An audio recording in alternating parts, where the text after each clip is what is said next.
Boa noite, boa noite. Muito boa noite, Boa noite. tudo Bem, bem? Tudo Olá certo e para vocês? tudo jóia. Muito boa noite a vocês, nossos seguidores aqui da página do Grupo Góis. Hoje uma noite bastante importante para nós, né? Com grandes amigos aqui, falando de um tema muito importante. Está o Bruno, também a doutora Angélica. Vou deixar que o Bruno faça as honras, né? E apresente a doutora aí.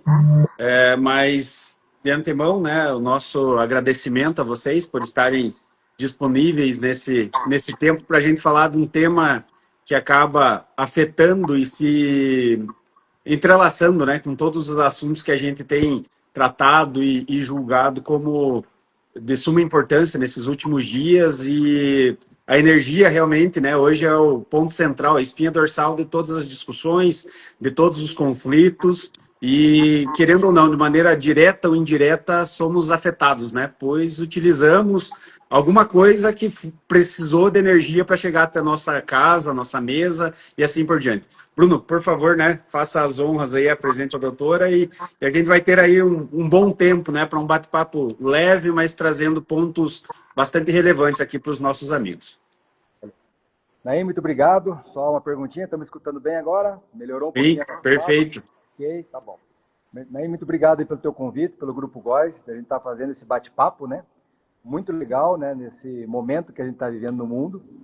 E fico muito feliz de estar ao lado de você, que é um grande amigo, também da doutora Angélica, né? Que nos conhecemos aí ó, há um pouco tempo, mas nesse pouco tempo que já nos conhecemos, já trocamos várias informações, fizemos network, já trouxe ela para Ponta Grossa, né, doutora?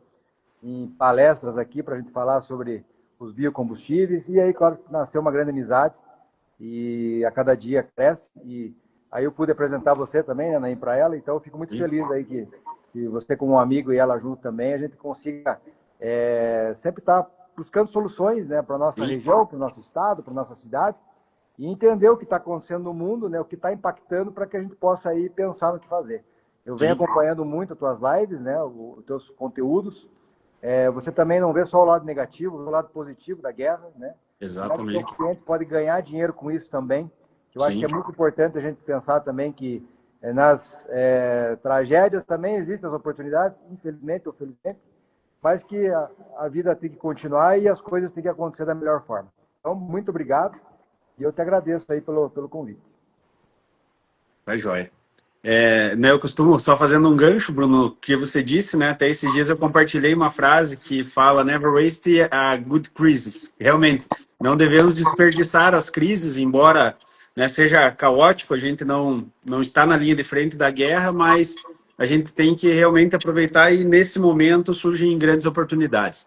Doutora Angélica, agradecer, né, a sua pronto atendimento ao nosso convite, né? Muito importante. Sabemos que a sua agenda é concorridíssima, mas mesmo assim abriu um tempo aqui para a gente falar desse tema importante que acredito que brilha os seus olhos, né? De nós falarmos de energia. Boa noite, meninos. Agradeço Noite. imensamente essa oportunidade de estar aqui com vocês. Foi as redes sociais que me trouxe a amizade com o Bruno. E não foi uma concordância que nos aproximou, foi uma discordância, né, Bruno? Algumas brigas. E exatamente. A gente começou a conversar aqui pela Biotech e o Bruno sempre me apontando problemas, problemas, problemas, e isso e aquilo. E aí a gente foi conversando e foram várias ligações, até ele me levou para Ponta Grossa. E disso, exatamente o que você disse, né? Nem tudo tem pontos positivos, nem somente pontos negativos, mas a gente precisa Exatamente. fazer uma intersecção entre esses dois lados da moeda, e quem consegue enxergar isso, lidera. Sim, com toda certeza. Então, o profissional que consegue enxergar dentro de um problema uma solução para resolver, ou dentro de todos os seus pontos positivos, conseguir se sobressair e entregar uma qualidade. Por exemplo, o trabalho que a gente faz hoje nas redes sociais é um diferencial. Existem Correto. várias doutoras em biotecnologia por aí, existem vários agrônomos por aí, existem vários empreendedores que entregam filtros de combustíveis por aí, mas a gente tem um diferencial, né? Exato. Então, Exato. o primeiro ponto que eu coloco como diferencial para nós é exatamente isso que a gente está fazendo. Se reunindo para discutir, porque a gente enxergou que as cadeias que nós trabalhamos têm um ponto de intersecção.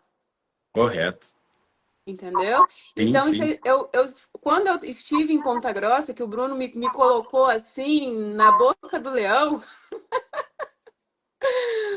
e eu disse, a gente precisa reunir os elos, eu não tenho medo, eu não tenho, me coloque, eu Sim, fico feliz de estar na boca do leão. E eu dizia, a gente precisa conectar os elos da cadeia. E só assim, com todo mundo trazendo os pontos positivos e os pontos negativos, a gente consegue enxergar uma solução que atenda todo mundo. exatamente. Então, hoje, a gente está vivendo o que eu chamo de efeito dominó. Exato. Com essa questão aí da guerra, toda essa questão geopolítica, porque uma coisa vai esbarrando na outra, É. Sim, e assim, essa dependência que nós temos de diesel vindo de fora nos coloca em uma situação de extrema vulnerabilidade energética. exato. Mesmo o Brasil estando na vanguarda da questão da sustentabilidade, a gente tem uma matriz 50-50, né? 50% renovável, 50% não renovável, mas ainda assim, esse número que é importado, ele faz bastante diferença. E o primeiro ponto de impacto aí que chega na cadeia é a questão dos fretes, que é Sim, nossa frota é sim. terrestre, É, né? exatamente. E aí, hoje mesmo, eu estava fazendo uns cálculos de precificação do biodiesel e eu assustei quando eu vi o valor do frete, porque praticamente dobrou. Sim, é.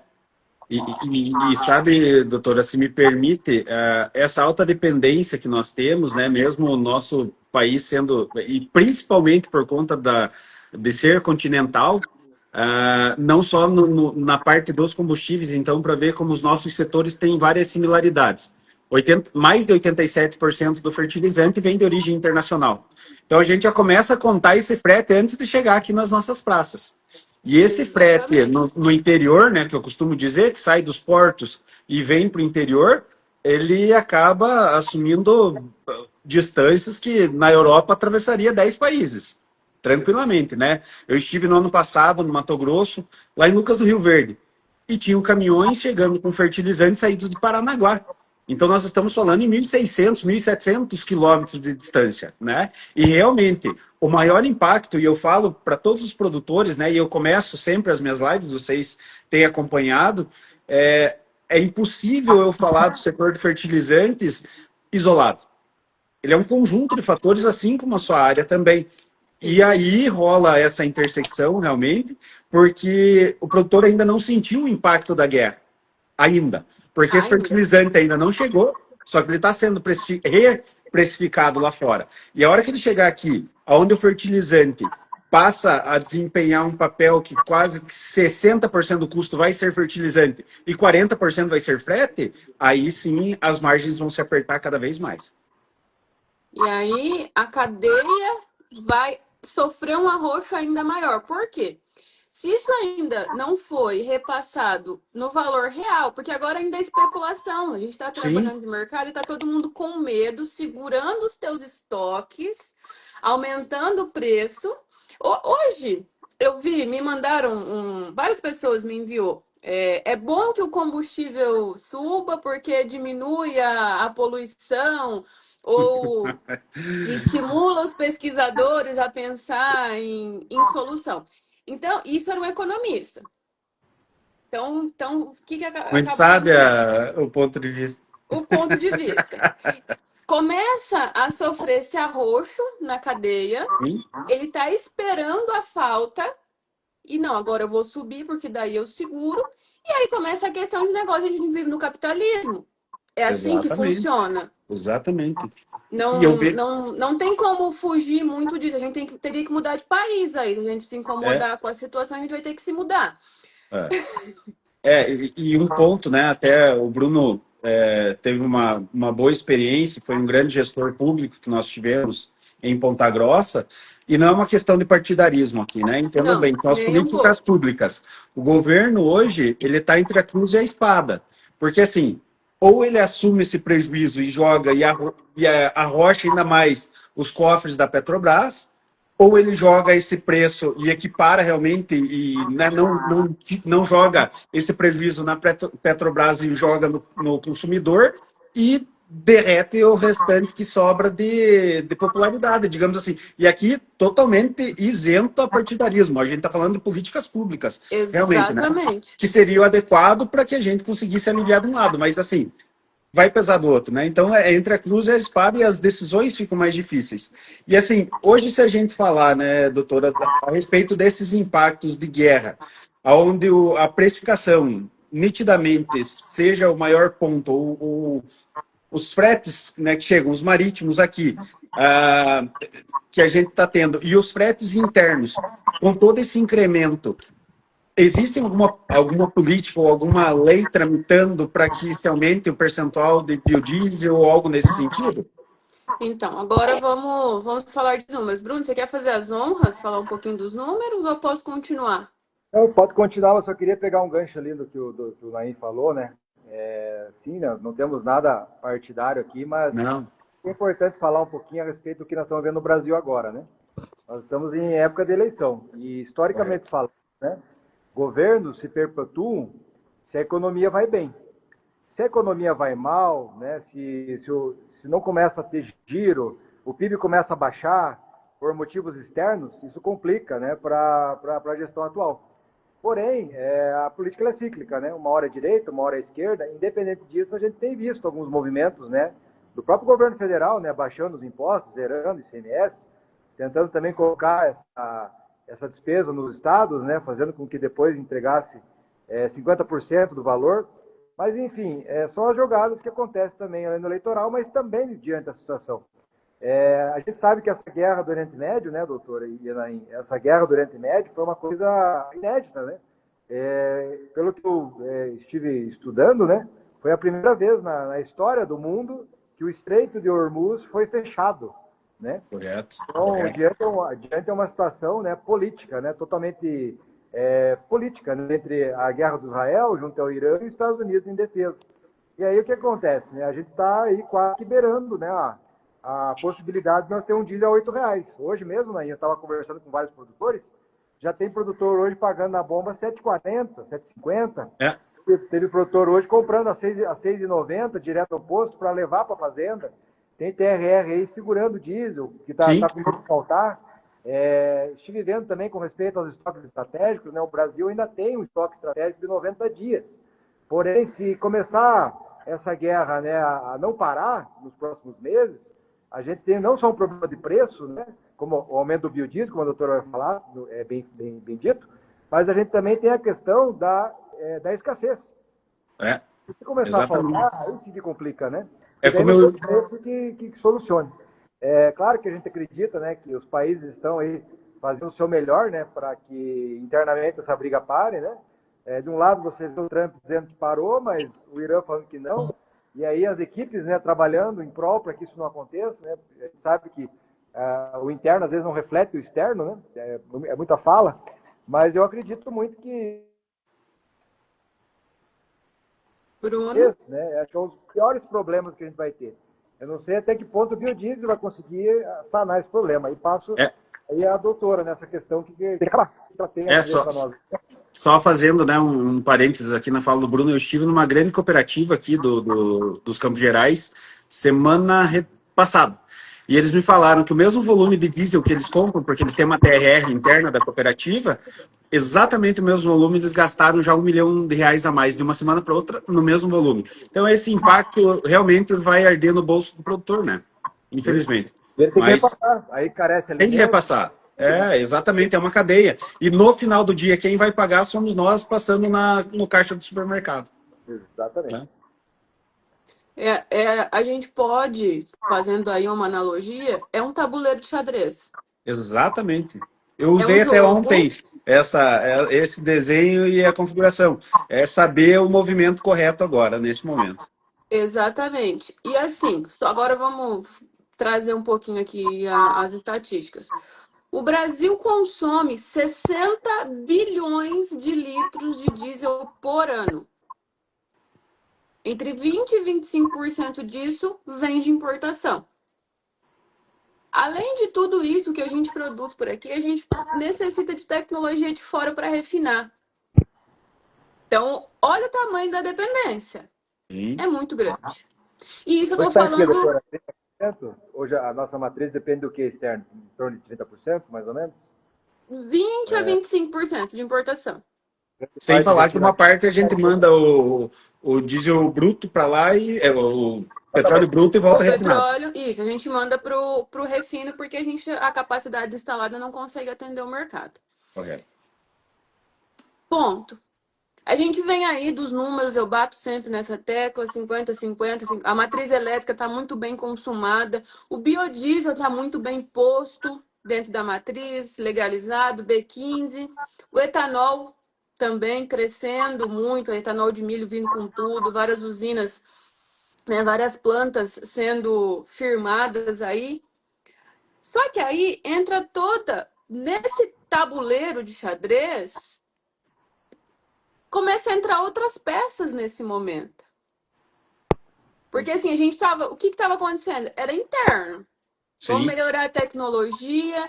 Aí entra a questão, tá, mas nós vamos. O que nós vamos fazer para produzir? Porque hoje 70% da matéria-prima, agora falando especificamente de biodiesel, 74% é advindo da soja, tá? É a matriz principal de produção do biodiesel.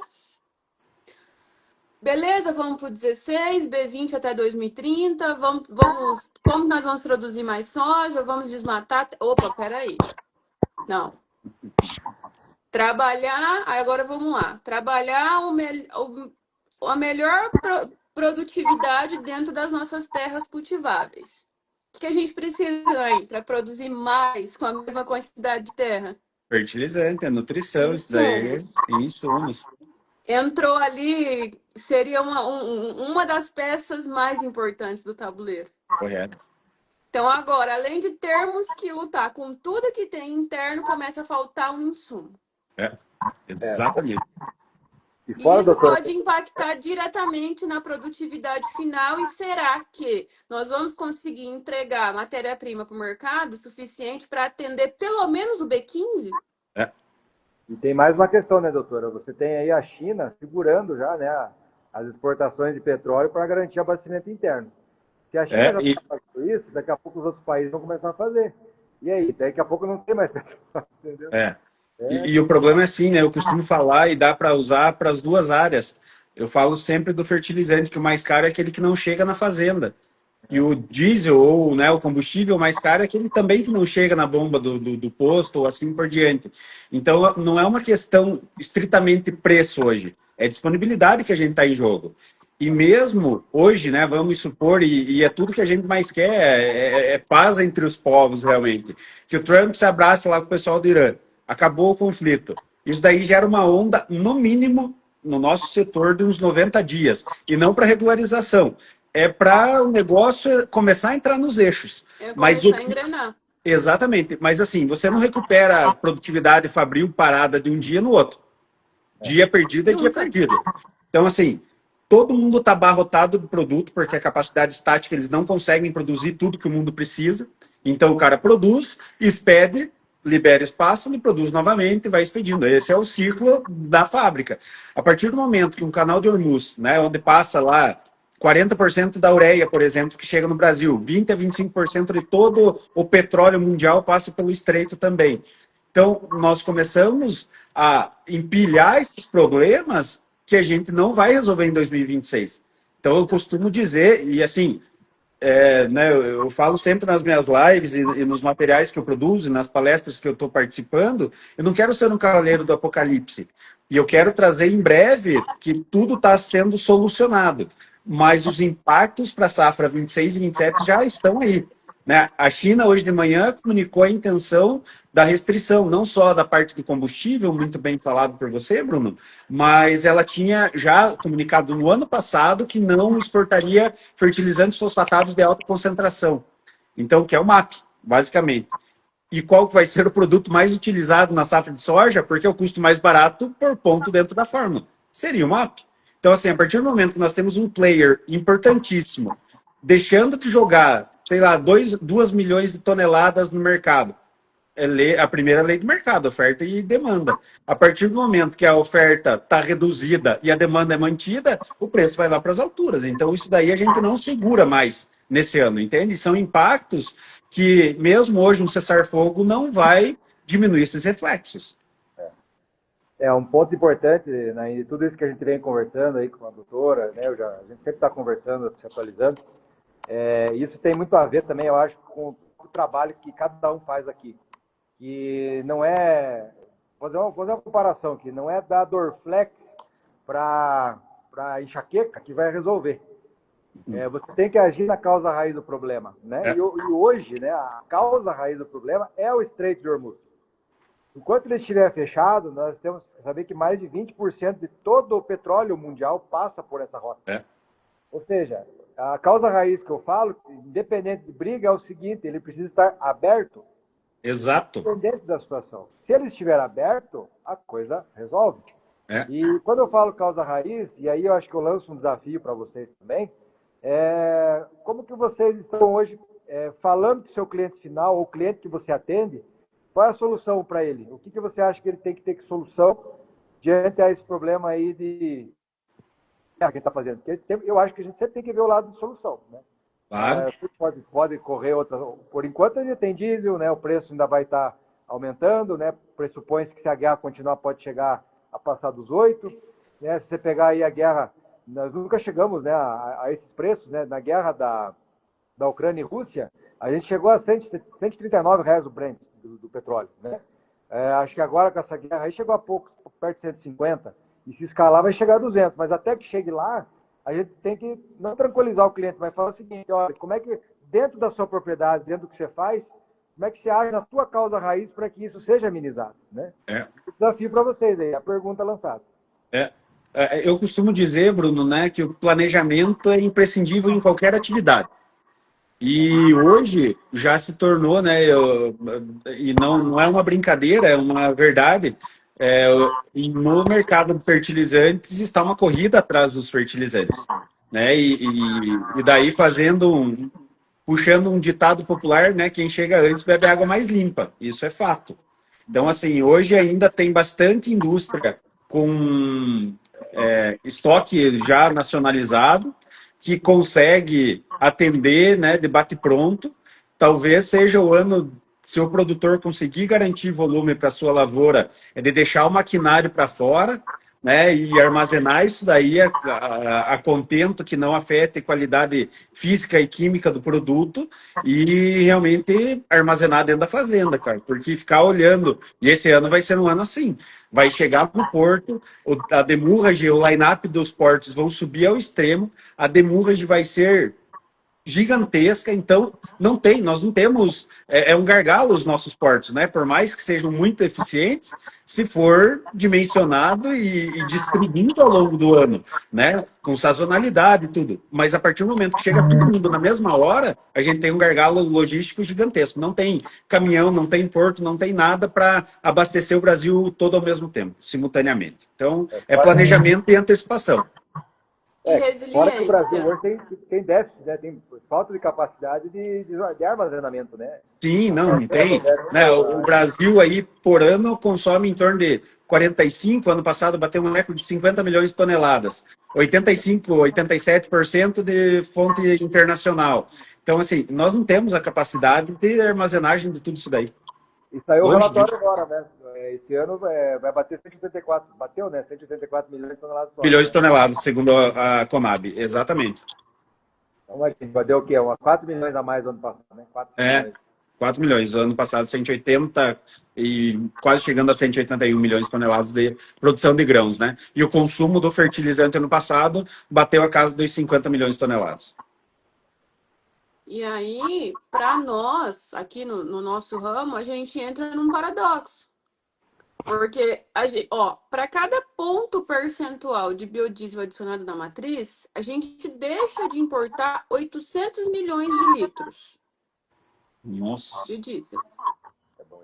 É bilhões, né? certo? De economia. Então, Economia não, né? vamos partir do princípio que a gente saia do B15 para o B17. 1,6 bi. A gente dobra. A gente É. deixa de importar. Ok. Aí nós entramos no paradoxo do processo produtivo. Eu preciso de muito mais matéria-prima. Hoje, segundo os cálculos de algumas associações, a gente consegue abastecer um mercado com 20,6% de biodiesel. Então, a gente conseguiria atender um B20. Mas isso a gente está partindo do quê? Da produtividade do ano anterior. Com tudo que está acontecendo, nós vamos conseguir, pelo menos, manter a mesma produtividade que a safra anterior? Até pelos custos e a margem espremida do produtor, ouve-se falar, né? Obviamente que aqui a região dos Campos Gerais é uma região privilegiada, onde nós temos, né, instituições de pesquisa, não que o Brasil não tenha, o Brasil, na verdade, é o celeiro do mundo, mas vários agricultores cogitando a possibilidade de plantar sem adubo. Isso é uma realidade, olhando na análise de solo, vendo que tem na poupança, que foi construída ao longo dos anos, não é uma decisão do ano para o outro, é uma construção de fato, mas cogitando a possibilidade de estar reduzindo drasticamente ou plantando sem fertilizante. Isso é fato. E aí ele vai partir do Isso, princípio que é melhor produzir pouco do que não produzir nada. correto. E assim, né, também garantir o mínimo possível, pelo menos para empatar. É o Exatamente. break-even, né? Para ele pagar as contas. Temos muita área de arrendo, onde os arrendos estão superestimados, realmente, acho que de norte a sul do Brasil. E o produtor cada vez tem que ser mais eficiente, é produzir mais e melhor nas mesmas áreas, né? E as duas, Exatamente. E com menos recursos. e eu sempre defendo, né, que tudo o restante de todos o manejo que se faz, que é de agroquímicos e assim por diante, você evita perdas. A única coisa que acrescenta a produtividade é a nutrição através dos fertilizantes e a genética, através das sementes que a gente tem. O restante tudo é para evitar perda. E uma vez que ele está reduzindo essa nutrição, com certeza lá na frente ele está diminuindo o potencial, não atingindo o potencial produtivo daquela cultura. E isso, aí também a gente nem está colocando na conta as intempéries. Nada, nada, que Ela são. não está entrando, Não, a ninguém gente não está sequer toca colocando nisso. a variável clima aqui no negócio. A gente, né, no processo Sim, estatístico, a gente precisa colocar todas as variáveis e essa, assim, não é a minha área, mas eu sei que é uma variável extremamente importante, correto.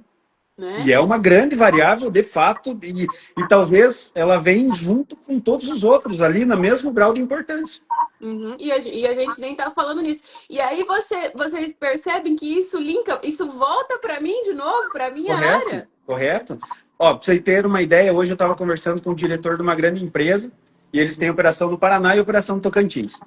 E lá no Tocantins está chovendo demais na colheita. E eles estão tendo problemão lá por conta de grão germinado no pé, né? Afetando totalmente a A qualidade. qualidade. E isso daí é péssimo, porque era um recorde de produtividade e está perdendo nos 49 do segundo tempo, que é por questão. E assim, você vai estender o quê? Uma cobertura em cima das lavouras? Nossa indústria é céu aberto, né? A gente não tem muito o que fazer a não ser confiar em Deus realmente e ter certeza que o clima vai ser o nosso aliado. Mas realmente é uma variável totalmente considerável e volta para a mesa aí a discussão, né? Exatamente. E aí é uma tecla que eu bato muito e assim, para mim sempre vai justificar todos os discursos, em todas as bancadas que eu for fazer, é a descentralização da matriz. Uhum. Então, para mim, cada região precisa trabalhar as particularidades que a sua região entrega. Então, Sim. aqui eu tenho uns números, eu trouxe aqui. Se a gente for trabalhar em questão de matéria-prima, a gente pega ali Minas, Goiás, Bahia, o MS tem uma produção boa de óleo de macaúba. Aí entra o sebo bovino também, que tem 14% de produção nacional. A gente tem bastante canola, Paraná, Santa Catarina e Rio Grande. Tem o óleo residual, a gente precisa trabalhar assim 200% o reciclo desse óleo, né? Porque é um impacto ambiental muito grande, mas a gente reciclando isso, a gente está tirando, está deixando de causar um problema e está trazendo uma solução muito grande. A gente tem também o algodão, que é bastante ali no Mato Grosso, Bahia, Goiás. Então, tentar também tirar da soja esse protagonismo. Correto. Se a gente for pegar do ponto de vista químico e do controle de qualidade, o biodiesel produzido através da soja nem é o melhor. Nós conseguimos produzir biodiesel melhor com outras matérias-primas. Eu não vou entrar nesse mérito aqui com vocês, não. Não vou Eu acho castigar que cabe uma vocês outra hoje. live para a gente dar uma aprofundada nesse tema, doutor. Eu não vou castigar vocês com a aula de química 7h30 de uma quinta-feira, não. Mas sempre eu falo isso. A segurança energética, ela começa quando a gente começa a descentralizar. Entendeu? Então a gente tira de uma única matéria-prima a obrigação e o protagonismo. E aquela cidade ela vai desenvolver um padrão produtivo e aí a gente sabe que tem o clima específico para cada uma se reproduzir, em tal lugar ela vai se reproduzir melhor, ainda que tenha o melhoramento genético e tudo mais, mas a gente sabe que se desenvolve melhor. Correto. Né? Então, a gente começa por aí, com essa descentralização. E eu digo mais ainda, a gente está migrando para, talvez, não para grandes conglomerados, mas para pequenas formações ali da agricultura familiar produzindo a sua própria energia. Então, talvez eu tenho algumas plantas, eu tenho um projeto que eu estou estudando, que é bastante trabalhado na Argentina, que produz uma quantidade menor de biodiesel, que a gente consegue instalar. Então, por exemplo, uma cooperativa nos Campos Gerais, que consegue abastecer ali a região utilizando a sua matéria-prima. Isso, para mim, é uma solução assim, incrível. Né? A gente consegue diminuir custo com relação do ponto de a vista logístico, realmente. logístico. Você valoriza a matéria-prima, porque ele está produzindo energia e transformando ali mesmo e voltando para o campo para ser reutilizado. Então, para mim, um grande ponto da segurança energética é a descentralização da matéria-prima. A gente vai aumentar o percentual. Isso é fato, é inegável. Só que a gente precisa trabalhar isso de uma melhor maneira. Sim. Eu acho que a nossa região aqui sempre esteve, né, na vanguarda das novas tecnologias, eu já visto aí há 45 anos. Até vi o Bruno ontem ou hoje com o seu Frank, né, o pai do plantio direto, nasceu aqui. E a gente vê que é a técnica conservacionista, né, o mais efetiva que tem no mundo e nasceu aqui, no quintal das nossas casas aqui em Carambeí, né, e Ponta Grossa. Então, eu acho que é um tema muito importante, muito relevante, né? E a gente tem boas instituições de pesquisa que acabam difundindo e depois propagando toda essa tecnologia. Eu acho que é um assunto muito pertinente, né? Para a gente tá discutindo, inclusive amanhã, né? Eu tenho uma live, só ficou por conta da disponibilidade. Ele está trabalhando bastante aí nesses últimos dias, que é o deputado Pedro Lupion, né? É o líder da bancada ruralista e hoje é o presidente da Frente Parlamentar da Agropecuária, e a gente vai estar discutindo, e até o Bruno me brifou ali, e eu vou conversar com ele sobre isso. Porque como a gente começou falando, né, nós trazemos, e é impossível nós desconectarmos os nossos setores da crise. Né? A crise está instalada, é uma crise real, o conflito é verdadeiro, né? Os países estão se atacando, mas o que nós tiramos de bom desse momento? Né? Eu acho que a parte da engenharia que nos cabe é engenharmos realmente soluções sustentáveis, soluções práticas que nós consigamos colocar no nosso dia a dia e que, de fato, ela seja viável tanto para o agricultor e, no final do dia, para o consumidor, de maneira geral, né? Todo mundo que se alimenta, todo mundo que come, que precisa se alimentar, então acaba dependendo de todo esse ciclo. Mas eu acho que sim, né? Como até vi um colega falando aqui, precisa da parte 2 dessa live. Eu acho que é muito conteúdo para a gente estar falando e abordando. Obviamente que a crise nos acende, né, um alerta amarelo, onde talvez no momento de calmaria a gente deixasse num ritmo menos acelerado, mas a crise acaba catalisando muitos pensamentos e muitos planos que a gente tem, né? E realmente é esse momento que a gente está vivendo e enxergamos sim, né, que essa alta dependência, inclusive da soja, eu acho que realmente é muito importante para nós. O Brasil é o país da soja, mas nós temos outras alternativas e a gente não cai no mesmo erro do que a gente vive hoje, né, da alta dependência de fertilizantes. Embora o Brasil não seja eficiente, tá, mas como que os outros conseguem, né? Talvez com algumas políticas públicas, a gente conseguindo extrair, né? Nós, embaixo do Rio Madeiro, tem uma das maiores jazidas de cloreto de potássio do mundo. Então, assim, e quando que a gente vai conseguir explorar isso? Talvez meus netos não virão, né? Não verão essa exploração. Mas o Brasil começava a diminuir essa dependência, né? Até hoje a gente fala, né? Boa parte da ureia produzida aqui no Brasil, ela é muito mais cara do que se eu trouxer uma ureia de 14, 15 mil quilômetros de distância. Então é a questão da eficiência realmente que a gente tem produtiva aqui no Brasil que ainda é muito baixa, né? Mas acreditamos e somos brasileiros, não desistimos nunca e confiamos na ciência, confiamos, né, no povo trabalhador e no povo que engenha realmente e faz o Brasil dar certo. Mas, meus amigos, né, eu acho que cabe realmente, num curto espaço de tempo, a gente marcar mais uma live. O nosso bate-papo acho que foi enriquecedor, né? E gostaria mais uma vez de agradecer a disponibilidade de vocês, doutora Bruna, Bruno, numa quinta-feira, 7h36 da noite, aqui a gente está discutindo ciência, discutindo solução, é realmente porque nós acreditamos e sabemos que o Brasil é muito promissor. E por pessoas como vocês, dispostas a dar o seu melhor em tudo que fazem e que o Brasil acaba dando certo. Então, meu agradecimento a vocês e tenho certeza, vai ter live 2, live 3, live 10, a gente tem muita coisa boa para desenvolver juntos aí. Beleza? Quiserem fazer alguma consideração final, depois nessa live eu vou deixar os contatos de vocês para quem quiser contratar palestra, para quem quiser trocar uma ideia, são todos muito acessíveis e, né, a gente vai estar, na verdade é assim, né, junto dos bons que a gente fica melhor. Então eu costumo me aproximar de gente parecida. Então a gente sempre vai estar à disposição aqui para estar conversando, abordando os temas aqui de uma maneira talvez mais aprofundada, com mais tempo, né? É um assunto que a gente não consegue matar em 35 minutos. Não. Mas podem deixar seus contatos, considerações finais, né? E daí depois eu encerro a live. Tá bom, faça as honras aí, doutora. Primeiras damas. Mas assim, quando você tocou num texto, você falou a palavra eficiência, aí me passa assim um filme na cabeça, porque a minha página, a Biotech, ela nasceu para fazer conexões aqui com o pessoal do setor. Hoje ela é uma empresa. Sim. Né? Então, hoje, onde eu enxergava um problema, eu me reuni com um engenhador de soluções, que é um engenheiro. E o nosso lema sempre é que a energia mais sustentável é aquela que não é gasta. Eu vou deixar.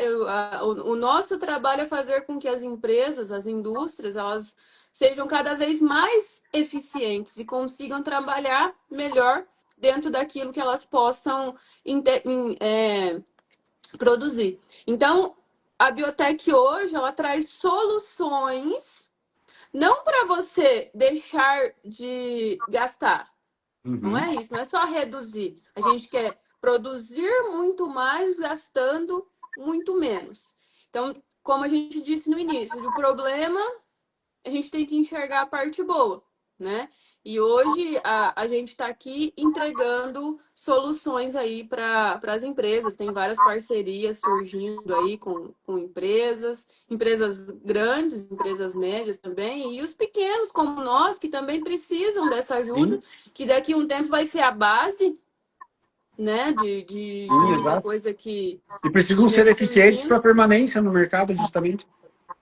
Exatamente. Então, assim, agradecer ao Bruno, principalmente, que assim, tá aqui desde o comecinho da Biotech comigo e o primeiro grande trabalho que eu fiz foi com ele. Agora trouxe você aqui para nossa parceria e vamos crescer juntos e quem sabe da live a gente faça um curso, né? Já que a gente precisa de Com mais tempo, certeza. vamos fazer aí um curso de uma tarde inteira, Com trabalhando todos certeza. esses aspectos aí. Só marca a data e me avisa. Pode deixar. Vamos marcar sim. Aí, mais uma vez, obrigado, né, por essa oportunidade de a gente estar conversando. Não imaginava que ia ser tão legal. A gente falou de assuntos tão espontâneos, mas que cada um pôde expressar, né, da melhor forma. E eu quero finalizar minha fala um pouco do que vivi hoje. Você comentou, né, do Frank Dijkstra, né?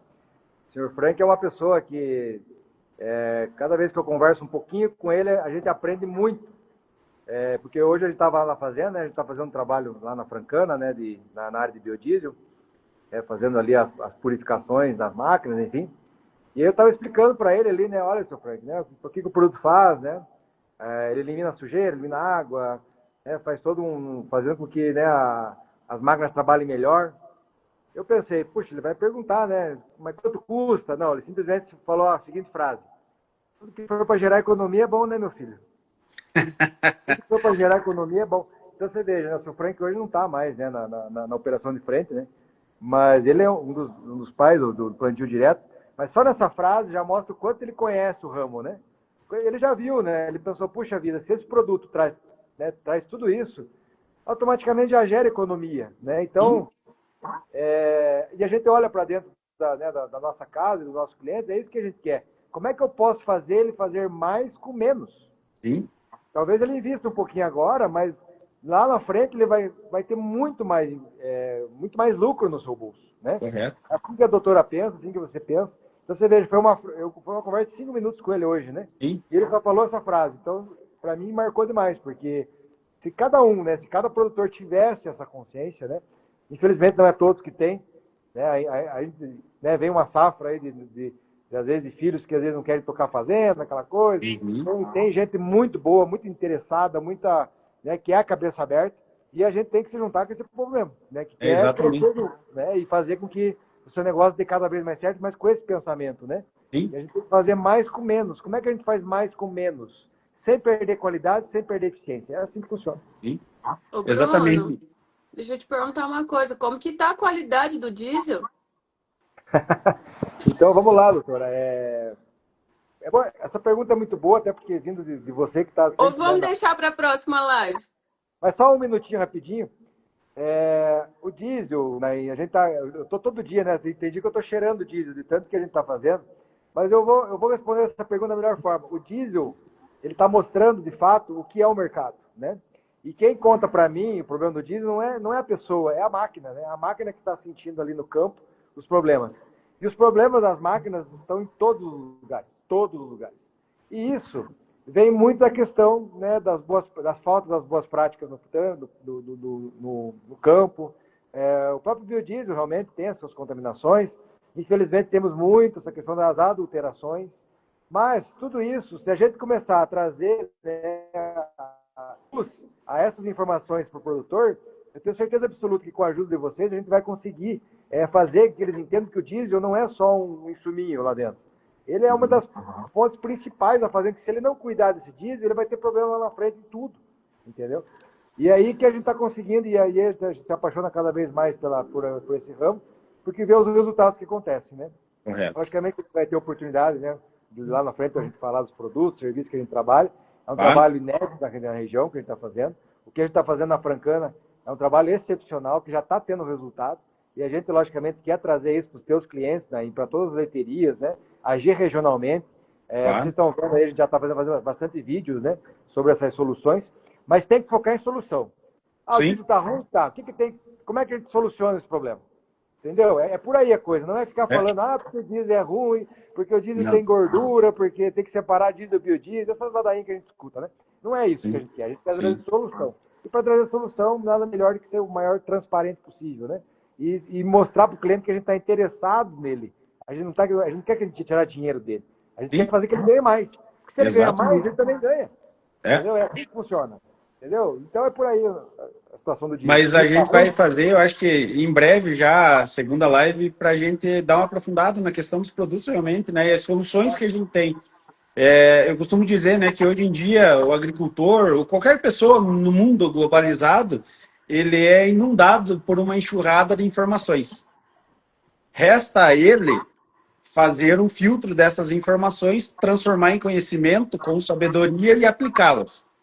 Como muitas vezes eles não têm tempo, surge nós aqui condensando essas informações e entregando o negócio pronto. Operacional, né? Estão muito operacional, né? Exatamente. Então, hoje, eu falo que o meu trabalho deixou há muito tempo de simplesmente falar sobre fertilizantes. Eu trago para ele a estratégia, e a gente falou tanto aqui de eficiência, para que ele produza mais e melhor com o mesmo recurso ou economizando esse recurso. Isso daí é sabedoria ao longo do tempo, né? Logicamente que tem... Eu vou viver e vou estar aprendendo, e até meu último dia de vida eu vou estar aprendendo. Então, isso não é que a gente é o dono da verdade, mas pelo pouco da experiência que a gente tem, a gente consegue dar um filtro bem legal e mostrar para eles que o planejamento e a estratégia é o sucesso ou o fracasso do negócio, né? Então, e a gente tratou aqui, né? Talvez para quem está entrando agora, nossa, estamos falando de biodiesel. Sim, porque é a espinha dorsal do que a gente está sofrendo agora. Ao contrário dos conflitos lá, né, da Rússia e da Ucrânia, que a gente tirou muito alimento do mercado global, que era o trigo e o milho produzido pela Ucrânia, hoje a nossa guerra é uma guerra energética, com o cerne da discussão sendo o petróleo, que afeta diretamente na logística. Então, nós estamos com 2 pontos aí, canal de Hormuz fechado, mas por conta da grande discussão que é o petróleo. Então, nós, né, com 2 grandes profissionais e amigos queridos aqui, a gente pode discutir de uma forma muito leve pensamento de solução, realmente, né? Para a gente diminuir a nossa dependência. Vamos resolver o problema do Brasil ou do mundo?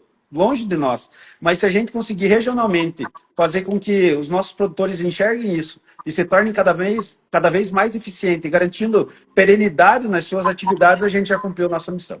Legal. Com certeza. Lá em 1960 a gente teve uma crise do petróleo e surgiu muita coisa. Logo depois a gente teve o Proálcool, com 50 anos, está aí consolidado. Muitas políticas de preservação do meio ambiente, toda essa questão foi posta vinda de uma crise do petróleo. Exatamente. Então, fica aí, se a gente puder deixar uma mensagem aí, tentar enxergar o lado bom. Até disso, né, dos limões, vamos tentar fazer uma caipirinha. Nem vai ser uma limonada, bem uma quinta-feira merece uma caipirinha. E sempre tentar tirar proveito, né? E aí os bons profissionais, a gente tira o joio, aquela escória ali da questão profissional. E focar nos bons profissionais e nas soluções que eles estão trazendo no mercado. Eu acho que nos nossos 2 setores, né, uma frase que você colocou até, e para mim marcou bastante, até grifei. Nós estamos diante de uma crise ou de um período de transição? Pode ser justamente uma transição, onde a gente começa a pensar fora da caixa e buscar solução real, aplicável e que seja sustentável realmente, né? Não só do ponto de vista socioambiental, mas econômico também, né? Então, esse é o nosso intuito. Eu voto na transição. Exatamente. Meus amigos, vamos marcar um próximo encontro. Acho que foi muito bom. Com certeza. Foi melhor do que a gente esperava. Sempre é bom, né? A gente se surpreender e a expectativa já estava alta e foi melhor. É um tema muito importante e acredito que a turma aí interagiu bastante. Depois eu vou ler as mensagens que a gente recebeu. Mas, mais uma vez, né? Muito obrigado. E a gente se vê numa próxima live aí. Depois eu deixo os contatos de vocês aqui. Beleza? Até mais. Muito obrigado. Um forte abraço. Até a próxima.